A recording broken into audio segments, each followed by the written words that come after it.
Hello everyone and welcome to Idle Thoughts, our new podcast where Jamie, Sam and I are going to settle down into RPG Corner with a nice warm cup of cocoa and talk about the games that we have played in the previous month. We suggest you do the same, get a tipple of your own choice and listen as we discuss the games we've played, good and not, over the month of October.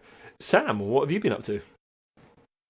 Oh, I'd first like to say I'm happy to be here on a new cast. I mean, it's really nice being able to spend this long in RPG Corner. Like, it is very comfy. I'm super comfortable. Oh, and also, I'd just like to thank our patrons for making this possible. We wouldn't be doing this cast without you. Thank you very much. Absolutely, thank you. So, yesterday, I, along with you, Iain, Indeed, had the pleasure, really, of having an intro game to Arkham Horror 3rd Edition from Fantasy Flight Games. First thoughts are positive, and I think you agree there. Yeah, I enjoyed it. It's a much more claustrophobic board than has been in previous editions of Arkham and Eldritch. It's much smaller, but I quite like that feeling of it. That it feels much more like a town. So like the threats are always nearby, but you can get to the areas that are getting out of control as well. So if people don't know, this is really has been up until now. Maybe it's starting to change, or maybe they're bringing it back. Fantasy Flight's premier flagship Lovecraft mythos game. Arkham Horror has always been their kind of jewel in the Arkham crown that sees investigators take on small-scale mysteries, really, confined to the city of Arkham or its surrounding areas. Eldritch Horror went worldwide. Arkham Horror, the card game, which we'll probably talk about as well in this conversation, kind of takes you, again, small town, but it lets you do that over a campaign, over a series of locations, over a much longer period of time. Arkham Horror, the board game, keeps it single scenario, one location, one town, one threat. Band together, get things done. Kill some demons, have a good time. Yeah, the interesting difference I think in second edition is in third edition is that the previous versions of both Arkham and Eldritch was basically a new edition of Arkham. Yeah, global, very similar kind of style of play. Is that it was always about like defeating an elder god. That was the main thing. Like yes. The elder god would awaken or not, and you would then shoot it in the face or not. Depending on how things went. With the third edition, it feels much more like the sort of story elements of the LCG have been brought in. So in an individual scenario, because the game is now scenario based rather than necessarily based on an elder god. Okay. You are playing individual scenarios, and although they are themed around an elder god, you aren't necessarily just going up directly against it at all. Yeah, that was good. So it's introduced a mechanic called the Codex. Is that right? Where it's kind of like a just a space near the board where you lay out some cards, and there's a stack of cards that can enter the Codex through various gameplay interactions and story developments that you trigger through performing certain things in the game. That kind of tells the story for you and lays that out almost much like the LCG. If you have requisite number of X, or if you kill this thing, flip this card over, read the other side, here's the next bit of the story. It gave you a good intro to kind of why you're all together in one place at the beginning. The intro scenario, not to really give anything away, kind of said, strange things are happening, the standard Arkham spiel at the beginning. Strange things happening in Arkham, never. Yeah, and you all meet at the train station in the morning to kind of discuss what's going on and to set your plan of action. And that was quite nice, and story elements did pop up. We were playing with one other person who had played that scenario before, and they were saying our playthrough did feel different, which is a huge kind of reassurance for me, when it's something that is, you get 4 scenarios in that base game, in that kind of core set, if we're calling that at the moment. And it's just good to know that those scenarios can feel different things can happen. There's a lot of cards in each scenario to kind of change the way things might happen. And obviously there's a fair amount of random elements as to kind of what cards are going to be drawn, what encounters are going to come up for each player, what enemies are going to enter the board, and just to change various things as you play through each different playthrough. Yeah, the Codex very much feels like a sort of a mashing together of the agenda and act deck from the LCG into really, sort of a singular sort of storyline. And I'm really keen to see how other scenarios handle it. I can definitely see ways for them to to mess around with those mechanics. Because like one of the things that sold me on the LCG was the second scenario where you turn over that first act deck and there's a surprise from your previous knowledge of how that act deck should work. There's a sudden surprise on the other side of that card. Yeah, straight away they're kind of saying, this is what you thought would happen in this game. Think again, we can do different things with this. Yeah. It can, and it's one of the things that's really impressed me all the way through the LCG development is that the designers consistently push the boundaries of what they've taught you. They teach you in one scenario this thing happens, or they teach you in a previous campaign here's how this game works, and then in the next game they just break it, they just shatter it against the wall. Some other things we talked about when we were playing the game that I really liked, differences from 2nd edition to 3rd edition. 2nd edition of Arkham Horror, I'm sure probably 1st edition as well, not that I've ever played it or really seen a copy, to be honest, and same with Eldritch, is that it has a set board. It's got your very common rectangular board game board that never changes, printed on it, whereas Arkham 3rd edition brings in a modular map, which is really, really nice. So different districts of Arkham represented by different hexagons that are then linked together through street tiles. With plenty of room for expansion, of course. Plenty of room for expansion. But again, I think that just makes it feel so much more unique scenario to scenario. I feel that there was this thing you could do in 2nd edition, which is you pretty much know the map. It takes me that lot. If I want to go and get healed, I know how many moves that's going to take me. I know how much money that's going to cost me. Whereas this is constantly changing, And when we say constantly changing, it's Arkham. Could the town change during scenario? I'm sure that could happen in the future. Who knows? The other thing I really liked about the small map is it was easier to parse what was going on, like to see where the threats and doom were. Like with Eldritch, I've always found like there's so many sort of tokens across the board, so many things happening, that it is slightly hard to see exactly what's going on all the time from moment to moment. Whereas with this, it always felt like I had a good idea of exactly what was going on at all times. Because of the way some people might not like that as much. Maybe.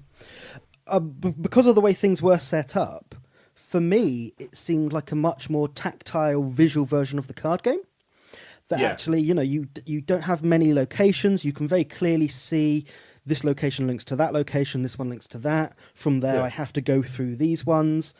And that's very much what the card game tries to do, really. It gives you usually around kind of 5 locations-ish with paths between the two, and it brings it down to a much smaller scale. So I really feel that you as a player feel you are impacting the game because it's on that small scale.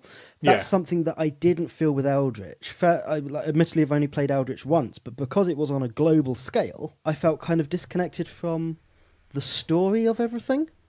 Yeah, I've played Eldritch a lot. We got really enthusiastic about Eldritch when it first came out, and we really did enjoy it for a long time. It's become a little bloated with expansions over the years, but that's sort of to be expected. I was going to say the same thing could be said about Arkham Horror, because I know of a friend who I went to his house once. I turned around and went, "Is that?" He had a shelf full of Arkham Horror expansions. I went, "Is that all of it?" He went, "No." Well, I think the 2nd edition Arkham handled expansions pretty badly because you sort of needed to include a lot of stuff in there all the time. Whereas with Eldritch, it's like if you're doing this particular god, then you put on the Antarctic map, that kind of thing. It was sort of quite modular in that way, which was pretty nice. It didn't throw everything at once, but certainly later expansions introduced like negative modifiers to skills and that kind of thing, which were felt really harsh in the game. Like it just made it much more difficult and more of a slog. Which I started to get a little tired of, and especially when the LCG came along, I really went off Eldritch because the LCG just did that sort of story a lot better, and I feel like Arkham is just a refinement of Eldritch plus some of the mechanics from the LCG. I was going to say from what I've kind of heard from not a little bit from you guys just there, and kind of the buzz around the internet is that 3rd edition basically seems to have taken a lot from the LCG. It really feels that way, and I think that's entirely a good thing. It really is a good thing. I'd agree. The LCG has this kind of, you can play this adventure in standalone mode, and in my mind I'm kind of like, well, I probably would never do that. If I want to play Arkham LCG, I want to go into it and I want to get the story and I want to get the campaign element. I want to take my investigator through that story and develop that as that goes. Yeah. But a lot of the time I do kind of feel like, oh, I'd just like to sit down and play a bit of Arkham. And really, the board game felt like that. You know, it's like, okay, you just want a 2-hour experience where that is it, start to finish. You don't have to play any more after that. Sit down and play this. It's everything you love about the card game and that kind of story mechanic and the story pushing that and really feeling involved in that. But it's just a bit more bite size in a sense. Yeah, you don't need the deck building. There's not the investment of cards, that kind of thing as well. Yeah, I think it's a big thumbs up from Sam and I. So, Jamie, what have you been playing? A couple of things. Board gaming slightly slowed down a little bit since I've moved back to Glasgow. But one I picked up very recently was 1960, The Making of the President. A game that proves that board games are not boring at all. That simulates the 1960 presidential election between JFK and Richard M. Nixon. Tell me more. Can't say I'm sold. It's a game from GMT Games, and throughout... GMT, famous for long-time #1 board game in the world, Twilight Struggle, which again covers the riveting theme of the Cold War. I think actually does it very well. It does do it. I'm going to mention Twilight Struggle a wee bit throughout my kind of talking about it, mainly because it's the only other GMT game I have played.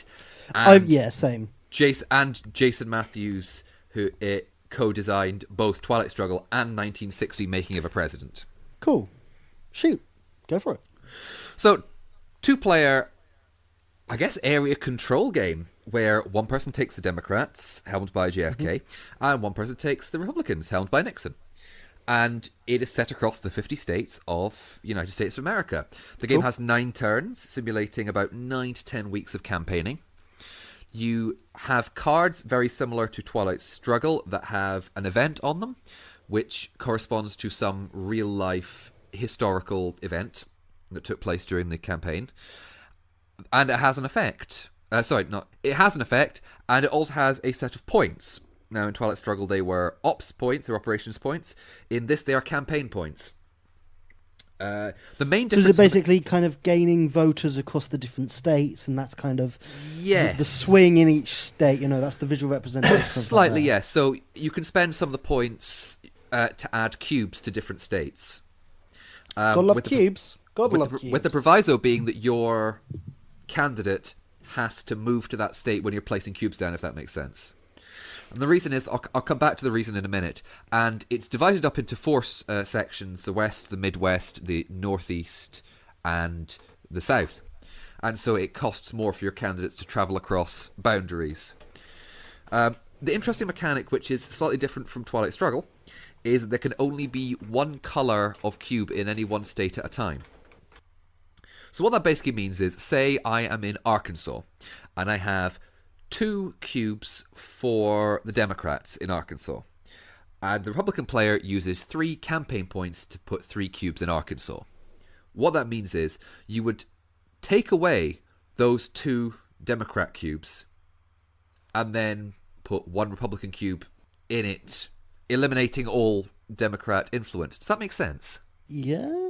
I realise that, this is a little bit dry, and I'm maybe not explaining it the best, but there is a nice tension about it, as very similar to Twilight Struggle. You're playing the cards back and forth, and they are messing up you or your opponent. It's a very limited game. You're only having a set number of cards a turn. But combined with this, whereas Twilight Struggle had, for example, the space race track, in this you have the issues track, whereby you've got 3 issues, and you can spend points to put cubes into them, and they're on a separate track. And at the end of a round, you will get markers, and you'll get extra support in the form of momentum markers, which can be spent to preemptively block or activate event cards, or you can get endorsements, which will improve. So does it give a good feel of like that election struggle, that sort of push and pull of like key states and that kind of thing? I found, yes, I've played it twice with my partner. The thing that's important is some of the states are definitely more important than the others due to the fact that it's whoever has the most electoral college votes. Yeah. Now, for example, California has like 35 or something like that, and 32. New York has... I'm looking at a board now. Pardon? 32. Is that the number in the top corner of the state? It is. 32. 32. Okay, still a serious amount, and New York has somewhere in the 40s. So those kind of states are very important. Some states only have 3 or 4. You might not fight too much over them. When I first played it, I was aware of this, and I kind of built up all those states, and I kind of won very comfortably. Second time, my partner was very aware of it all of a sudden, and it came down to the wire, basically. I think it's that same thing with Twilight Struggle, that there's, throughout the play of the game, throughout the different phases of the game, there's this huge power struggle going on. It swings in one way, then it swings in the other way. And throughout that, there's some areas of the world become important much later in the game, whereas some areas are constantly being fought over, such as, Europe's always a mess. Going down into the Middle East is always very good to get hands on early and things like that. It's a very offensive, then suddenly defensive game. Yeah. Constantly swinging in both ways. One round you can really be thinking, right, I've got this down, I know what I'm doing. And then something happens where it completely throws off your game plan.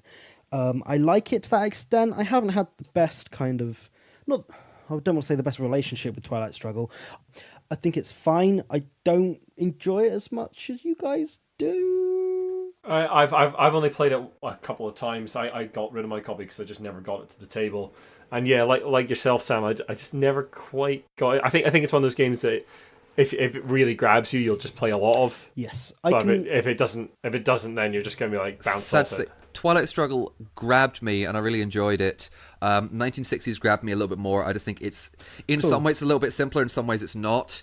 Well, you said you've also made a purchase of Sekigahara? Yes, I've recently purchased Sekigahara, which is another GMT game, and that is centered around the Battle of Sekigahara, which is a decisive battle at the end of the Sengoku Jidai, which was a warring period in Japan in the, I'm going to say early 1400s, but the battle that basically cemented the Tokugawa shogunate as the rulers of Japan for the next couple of hundred years. Last weekend, I was down in London, and I popped into Orcs Nest, and they've got a GMT wall, and I was completely ignorant to the fact of how many games these guys have made. It's loads. Throw it out. You name a battle, there's a board game. Yeah, but no, going back very quickly to 1960, it kind of got its hooks into me. I wasn't too sure at first. Just again, I looked at everything and kind of went, "Oh god, this is very difficult." And GMT for me, it seems to be the games look complicated, and they're not that. They're not really. It's just they've got a few fiddly mechanisms. And I think it's so much of like the complication, I think, comes from people's kind of people think about the theme too much. Yes. That actually you look at kind of 1960s election or the Cold War or whatever it might be and feel like, oh, that's going to be a very heavy game. And I think on the surface they're not. They're pretty much just area control games. That's all. Yes, absolutely. That's what they really are. It's how many points do I have in this location? Okay, you've got more than me. I'm going to try and take that back. Yep. At the end, we kind of score things and see who's done the best. But it's, and as you said, it's on a good. It goes from turn to turn. Sometimes you're on a fantastic offensive. Sometimes the opponent plays one card and it affects you, and you're scuppered for the turn. One thing I want to add very quickly about 1960 is that unlike Twilight Struggle, in which no matter who card plays, so if you play your opponent's card, it automatically activates. In 1960, that doesn't happen, which is where momentum markers come in. Momentum markers can be spent to either, before a card is played, as I said previously, preempt your opponent going, oh, that's a really good event, I'm going to activate that, which they would then spend a point after you've used the card to go, right, I'm activating this event now, which adds another little back and forth, and it takes a little bit of onus off the, I've got such a bad hand this turn, I can't do anything with it, because anything I do will immediately be scuppered by the events that are being made. So yeah, my 1960 is rather my thing right now. Nice. Sounds like it. Cool. Ian, I will shut up about it. what about you? What have I been playing? I've been playing a lot. I've been playing quite a lot of role player over the month. Cool. We've gotten that out a few times. I got the base game and the expansion, the Monsters and Minions. That's something we've all played together. Yes. Yeah, we've played the base game together. Yeah, I I've think now you guys played quite 2 liked games it. of it. I've played 2 games now, Jamie. I think you've still only played the one. Still only one. I think it's cool. I really enjoy the puzzle element there. I've mentioned in the past to both of you that I'm not keen on the art. I think they're going for quite a fun, free and casual vibe to the actual gameplay, but the art's are very serious. I know, Ian, that's something that you enjoy. Yeah, I quite like the juxtaposition of those two things. I'd have liked to see a bit more kind of fun art style. Fair enough. That kind of got across the kind of silliness that they're trying to get with the gameplay, and I think really does come through when you play it and build your character. Yeah.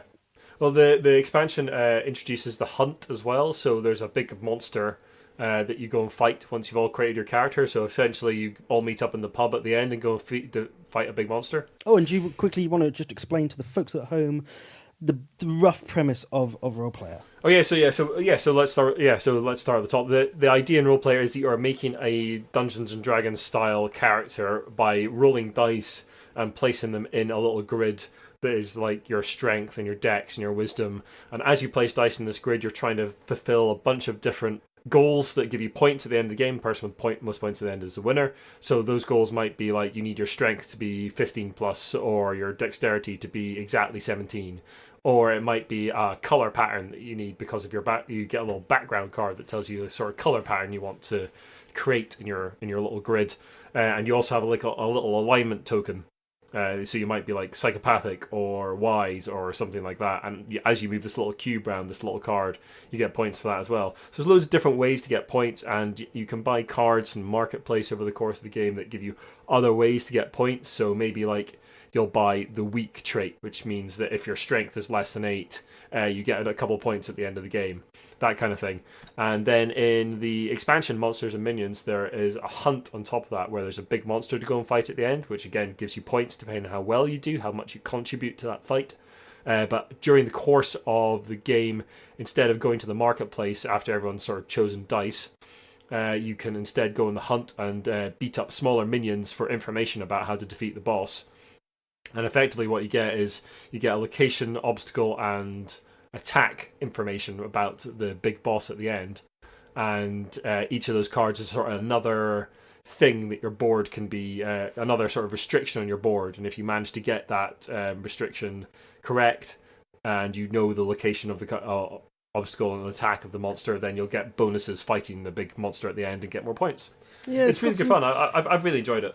It's got some really, really cool things in there. Like, I really do enjoy that puzzle element of figuring out where everything's going to go, trying to get all those little kind of achievements, really, that it says... It's an odd one for me because it's quite low player interaction, and I'm not usually a big fan of that, but I think the puzzle's fun, and everyone else is having exactly the same problems you are and making exactly the same mistakes. The last game we played had the most player interaction, definitely than our first one. There was a lot of kind of knowing what people wanted from the marketplace of goodies, and then just denying everyone everything. Yeah, I was playing the monk class, which allows me to throw stuff away for extra attribute action. Basically, every time you place a dice in a row, you get to do a thing, and that allowed me to do it more. So I just wandered into marketplaces and destroyed stuff. So you just find out what me and Dave wanted, and just saying no, because I get to do something when I bin it. The other game that's totally blown me away this month is Civilization New Dawn, which I think you own, Sam. I do. I got it when it came out, and I've only played it a handful of times, really. Really did like it, though. I've only played once. It's really good, though, isn't it? Yeah, you'll have to come over and we'll get a game in. Yeah, definitely. I mean, to me, I've been searching for a good Civ game that doesn't play in 1,000 hours. Yes. And I picked up Car Impera Victoria, Essen this year, and that's really good fun. Really good fun, but I don't think it's the same feel. It's very much kind of a card game. It's a bit of a gotcha game. Yeah. It's got a little combo thing going on. I quite like it for that. But I don't feel like I'm building a civilization. No, that's the fair. theming of it, but I don't get that from it. Yeah. Civilization New Dawn, you definitely get that from it. It's a very fast-playing game. There's so little downtime. By the time you've taken one action, you're thinking about your next one, and it comes back round to you again. Yeah, it can easily play in, 90 minutes? Yeah, and the focus bar is absolutely fantastic. A fantastic little mechanic. So have you played it, Jamie? Civilization: A New Dawn? No, I haven't. Yeah. So the core of the game is right in front of you all the time. There's this focus bar numbered 1 to 5 left to right, and you have 5 cards below that are military, science, economy, other things. And as wherever card is on the track, the higher up the track it is, the more powerful its effect will be when you use it. but when you use the card, it shoves it back down to the bottom of the track. Okay. So you're constantly solving a puzzle of when is the most efficient time for me to do something, and the answer is not always in position 5. Yeah. Because you might want to do other things, because you've got a board in front really of you. nice. And you're moving around and trying to fulfill 3 different goals. There's 3 different goal cards at the side, which have like 2 goals on them, and you can fill either or goal to get the card. And the first person to do all 3 cards is the winner. Yeah, So you're trying to do different stuff. So maybe you're trying to like get to the highest tech first, or build the most cities first, or that kind of, or kill barbarians, or whatever you're trying to do.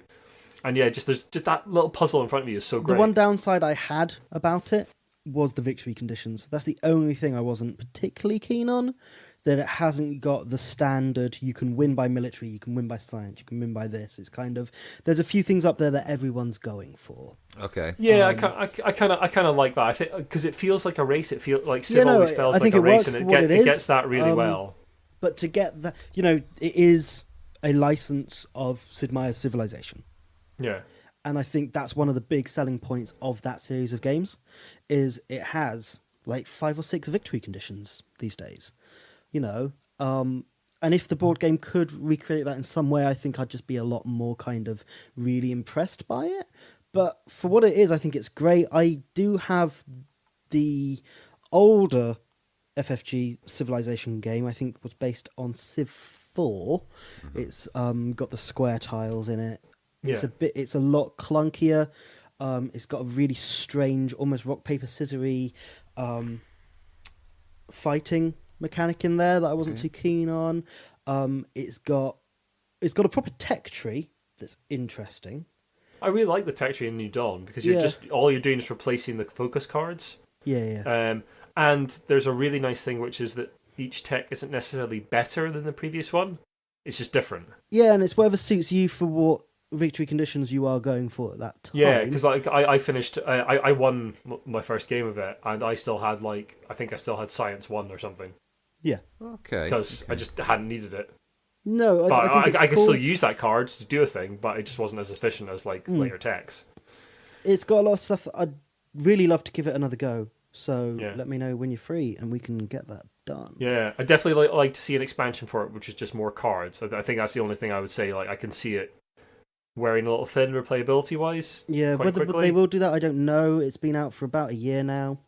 Yeah, I don't think it was terribly successful. Unfortunately, I think it's one of their most elegant designs yet. I mean, I love Arkham Horror LCG, as you know, and as our listeners know. I've never mentioned it before.